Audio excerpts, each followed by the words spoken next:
Bienvenue sur les news de Samir. Aujourd'hui on va parler de l'actualité, les news de Samir, toujours imitées mais jamais égalées, hein, ça fait rager les jaloux. Et donc aujourd'hui on va parler de Donald J. Trump qui est actuellement en Arabie Saoudite, au Moyen-Orient. Il fait une petite visite des pays arabes, j'ai bien dit arabes, pour faire du business, de l'économie. Et disons que c'est pas au beau fixe, disons qu'il fait un temps Mossad pour l'espionnage, un temps Mossad pour Israël, un temps Mossad pour les alliés de cette entité, hein, bien évidemment. Nous avons la France qui dit qu'ils ne se laisseront pas dicter leur comportement sur la reconnaissance de la Palestine de la part d'Amisraël. Bah dis donc, ça me fait plaisir à voir que les Français, la France, Emmanuel Macron et Jean-Noël Barrot, disons qu'ils commencent à avoir un petit peu de poil, hein. C'est bien un peu, ça commence à devenir des hommes. Je expliquerai, comme je l'ai déjà expliqué, pourquoi ils se comportent ainsi, pourquoi Trump agit de la telle manière. Il a été l'action qui a permis la libération du dernier otage américain, israélo-américain dans la bande de Gaza. Cet otage-là, quand il va sortir, refusera de rencontrer Netanyahou. Netanyahou qui explique que lui, s'il est sorti, c'est grâce à lui. Donc on va voir un petit peu tout ça. Ça va vous permettre de comprendre tout ce système actuel et à quel point on est à un point de bascule, hein. Donc ne vous réjouissez pas trop tôt, justement au contraire, ça devrait vous inquiéter. Vous savez, hein, ça fait penser un petit peu à quand quelqu'un ne cache plus ses intérêts et qui vous révèle le poteau rose, c'est qu'en fait il considère que tu ne peux plus te défendre. Vous voyez ce que je veux dire? Il considère que voilà, tu peux plus te défendre, il a tout préparé, il t'a bloqué de tous les côtés, il te réveille, il te dit écoute, j'ai prévu de faire ça, ça, ça, ça, ça. Bref. Justement, je vous invite à vous abonner, vérifier que vous êtes bel et bien abonné, hein, vous appuyez sur la cloche. N'hésitez pas à rejoindre toutes mes chaînes secondaires et surtout sur mon TikTok. Je veux que vous allez voir mes TikTok. Et ne pas hésiter à faire un don sur Tipeee, 1, 2, 3 euros, etc. Le moment où je fais cette vidéo, on est le 13, donc la paye elle est sortie, donc vous pouvez envoyer 1 euro, hein. Donc incroyable cette histoire. Alors, il y a plusieurs points. Personne ne dictera sa position à la France. La réponse du gouvernement à Amisraël sur la reconnaissance de l'État palestinien. Alors comprenez bien que ceci fait écho avec le fait que Donald J. Trump avait prévu de reconnaître la Palestine, ou tout du moins faire en sorte que... Et donc Emmanuel Macron, en fait il faut bien comprendre que si les États-Unis reconnaissent la Palestine, ça ne veut pas dire que la Palestine sera libre, mais c'est une étape parmi... Alors je résume, très important de comprendre un truc. Si demain il existe un État palestinien, Israël n'existera plus dans 100 ans, 50 ans, 100 ans, 150 ans, peu importe. C'est clair, c'est net. Comprenez que s'il y a un État palestinien, Israël n'existera plus. À l'heure actuelle, alors je vais vous montrer un article. Voilà, c'est bon, j'ai trouvé l'article. Excusez-moi. Donc, 40% des Israéliens envisagent de quitter le pays. Voici ce qui les retient. Donc, avec ce qui s'est passé à Gaza, plus de la moitié des Israéliens veulent se barrer du pays. Il y a la pauvreté, il y a la difficulté économique, etc.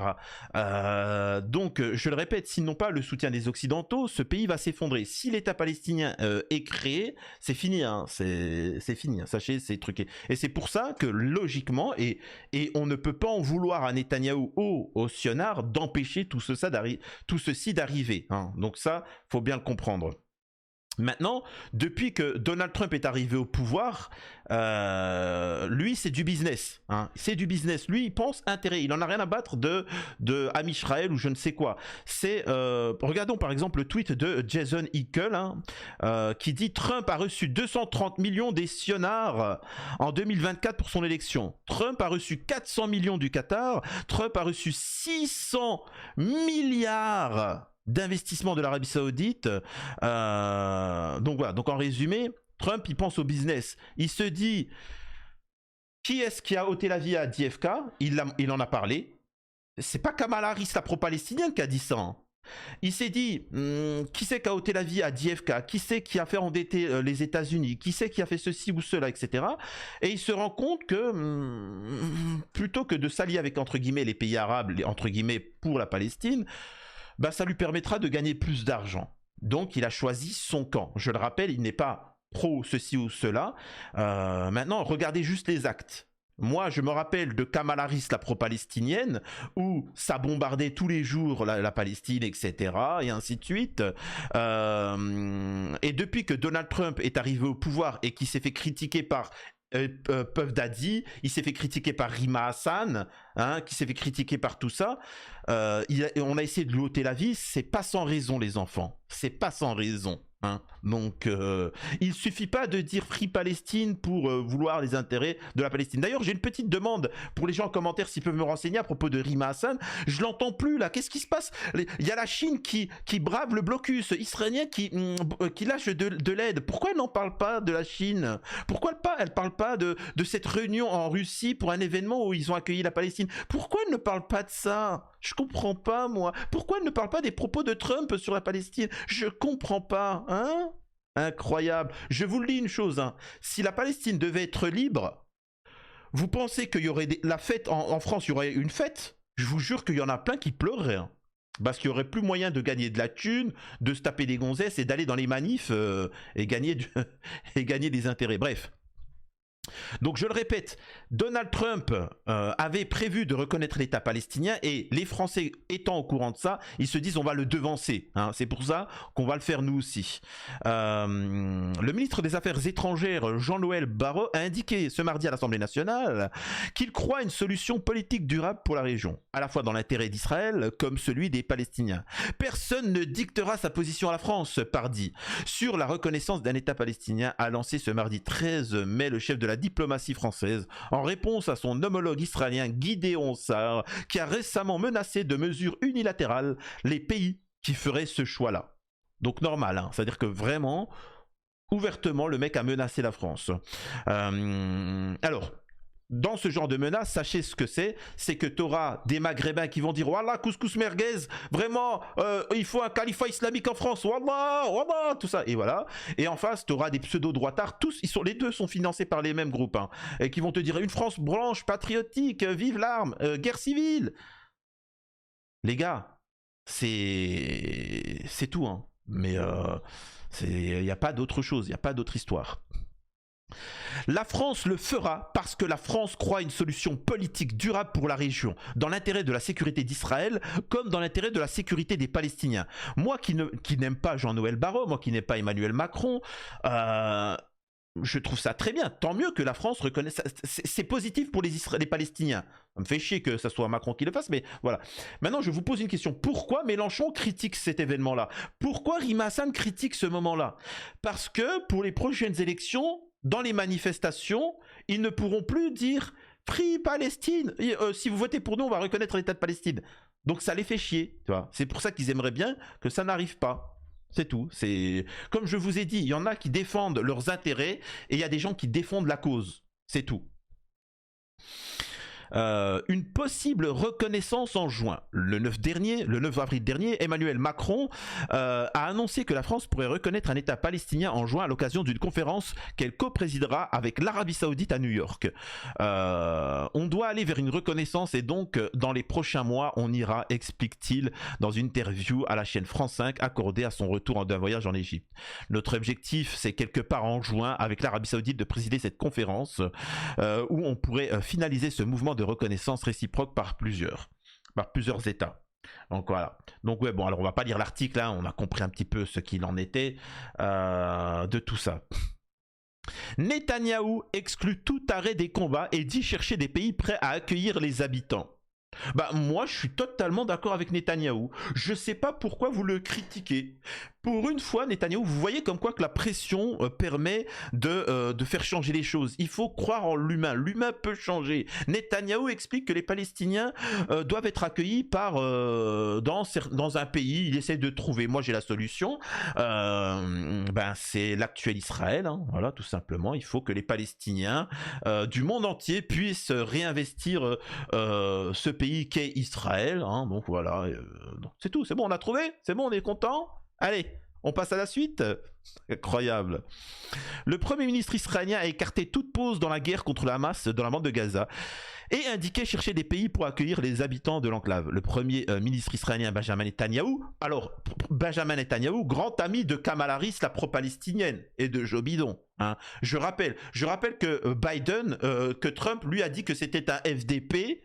Tu vois, que c'était un FDP, etc., que ça nous avait causé des problèmes. Donald Trump dira que Israël a fait en sorte on ait une sale image, qu'on soit endetté, et ainsi de suite. Je dis ça, je dis rien, mais c'est pas grave. Alors, très rapidement, le Hamas dément que la libération d'un otage soit liée à une pression quelconque militaire amisraélienne. Donc voilà. Je rappelle que ce groupe-là, hein, que tout le monde tombait dessus, Donald Trump a expliqué que c'était des mecs gentils qui discutaient avec lui et il a décidé de boycotter Netanyahou. Voilà. Donc c'est pas Kamala Harris, la pro-palestinienne, qui aurait fait ça. Samir, on a compris.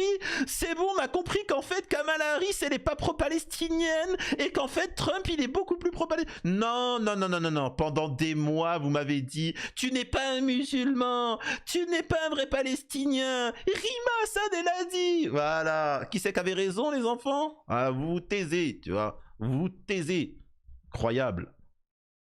Dan Alexander, soldat de l'armée israélienne, libéré par le Hamas 19 mois après son enlèvement dans la bande de Gaza. C'était le seul otage américain vivant retenu encore à Gaza. Il a retrouvé, vous le voyez ici, ses parents avant de prendre un hélicoptère direction un hôpital israélien. Libération qui coïncide avec le départ de Donald Trump pour l'Arabie Saoudite. Libération rendue possible grâce à l'aide des États-Unis. D'ailleurs, le Hamas demande à l'administration Trump de poursuivre ses efforts pour mettre fin. Donc voilà, c'est quand même assez incroyable ce qui est en train de se passer. Quand même, tu vois, quand même. On va lire un autre petit article. Alors là, on regarde vite fait là sur sa visite en Arabie Saoudite pour le moment. Elon Musk a salué le prince saoudien. Ça m'intéresse pas. Le président américain Donald Trump ne boit pas le café local qui lui est proposé lors de sa visite en Arabie Saoudite. N'empêche, hein, on aura beau dire, on a beau faire avec Trump, c'est quand même le divertissement.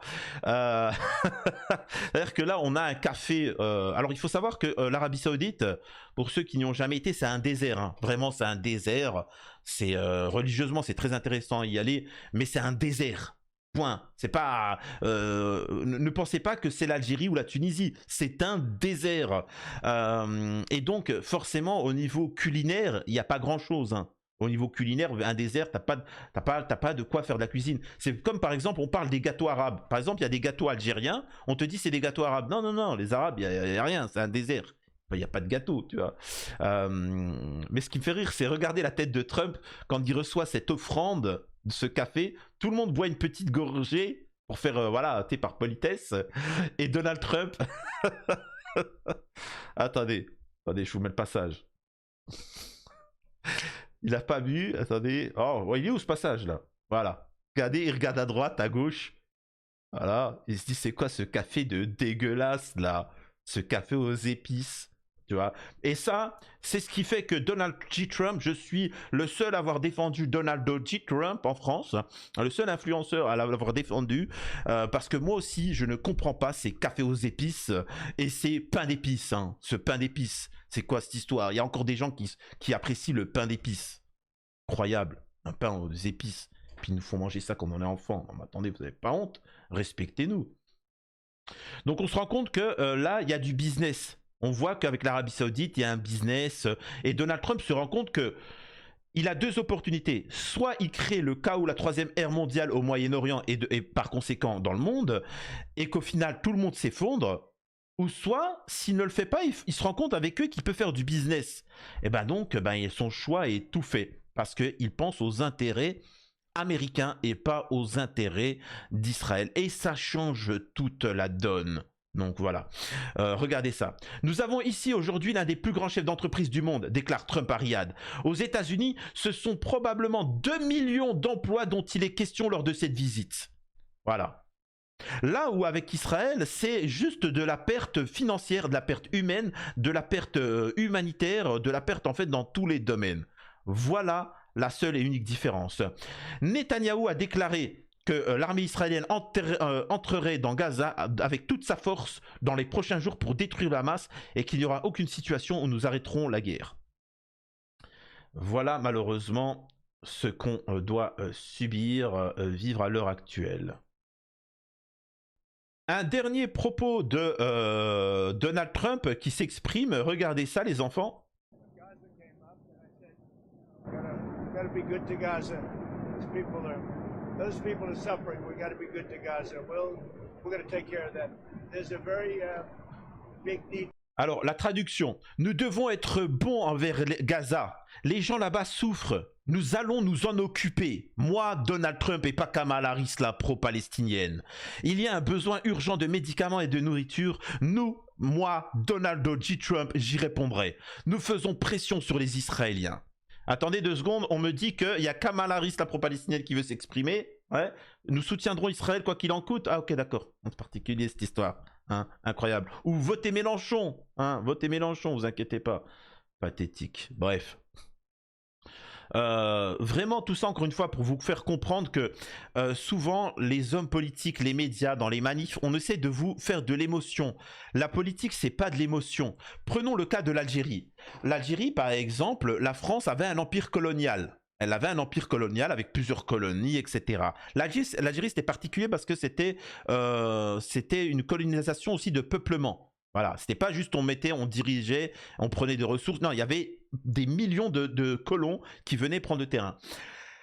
L'Algérie est entrée en résistance face à la colonisation et la France a perdu des hommes, a perdu de l'argent. Il y a eu un combat qui s'est amené.